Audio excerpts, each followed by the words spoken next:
108 એનું નામ 108 નંબર કેમ સિલેક્ટ કર્યો? એ સિલેક્ટ કર્યો છે અબ્દુલ કલામ સાહેબે.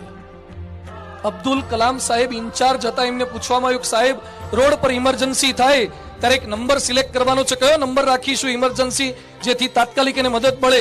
અને એ સમયે કલામ શું બોલ્યા કે હું પ્રમુખ સ્વામી મહારાજને મળવા ગયો ત્યારે પ્રમુખ સ્વામી મહારાજે મને માળા આપી હતી અને પ્રમુખ સ્વામી એમ બોલ્યા હતા કે જ્યારે કંઈ પણ તકલીફ પડે ત્યારે આ 108 મણકાની માળાને યાદ કરજો અને ફેરવજો, ભગવાન તમને મદદ કરશે. માળામાં 108 મણકા છે એટલે આપણે રોડ પરની ભારત સરકારની એમ્બ્યુલન્સનો નંબર રાખો 108. હા, એટલે એનો નંબર 108 લખાયો છે. કલામ સાહેબે પ્રમુખ સ્વામીની માળા પરથી રાખ્યો છે. તમને અકસ્માત થાય, તકલીફ થાય તો 108 કામ લાગશે, પણ તમને કોઈ બોલી જાય, કહી જાય, ઈર્ષા આવે, તકલીફ થાય, માન થાય તો કયું 108 કામ લાગશે? એના માટે માળા કરજો, રટણ કરજો, સ્મરણ કરજો